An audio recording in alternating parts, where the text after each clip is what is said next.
প্রচলিত আছে, যে যাবে বেরখালি তার হবে পকেট খালি। রাত নামলেই ডাকাতের আতঙ্ক সিরাজগঞ্জের তারাশের রানীরহাট বেরখালি আঞ্চলিক সড়কে। গত ৫ আগস্ট থেকে বেড়েছে ডাকাতের তাণ্ডব, যদিও ব্যবস্থা নেয়ার আশ্বাস প্রশাসনের। আর এইটা ওইটা না, কাপড় ধোয়ার একটাই সলিউশন, চাকা অল-ইন-ওয়ান। তারাশের রানীরহাট বেরখালি আঞ্চলিক সড়ক। রাত নামলেই ডাকাত আতঙ্ক, হামলা লুটপাটের শিকার হচ্ছে যাত্রীরা। তারাশের সাথে বগুড়ার শেরপুর ও নাটোরের সিংড়া উপজেলায় যোগাযোগের মাধ্যম আঞ্চলিক সড়কটি। স্থানীয়রা বলছেন, রাতের আধারে সড়কটিতে ডাকাত আতঙ্ক বহু পুরনো। গেল ৫ আগস্টের পর থেকে তা বেড়েছে আরও।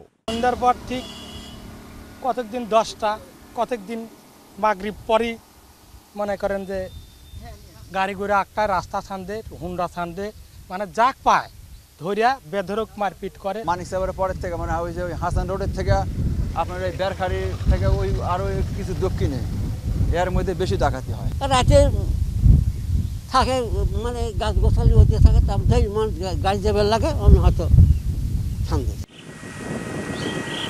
ডাকাতি রোধে আইন শৃঙ্খলা বাহিনীর পদক্ষেপ নিয়ে ক্ষুব্ধ স্থানীয়রা। প্রশ্ন, কবে নিরাপদ হবে সড়ক, কমবে ডাকাত আতঙ্ক?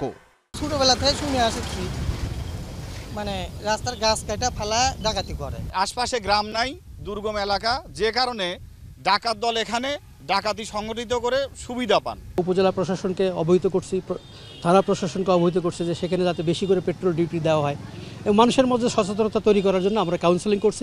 পুলিশ বলছে সড়কটির দুপাশ নির্জন, তাই পরিচ্ছন্নতা, পর্যাপ্ত আলোর ব্যবস্থা সহ পুলিশি ক্যাম্প বসালে বদলাবে চিত্র।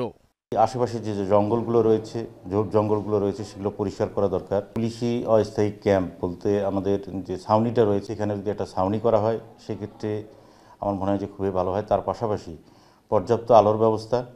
উপজেলা নির্বাহী কর্মকর্তা জানালেন, চলতি মাসেই আইন শৃঙ্খলা সংক্রান্ত বৈঠকে বিষয়টি নিয়ে আলোচনা হয়েছে। দ্রুতই নেওয়া হবে কার্যকরী ব্যবস্থা।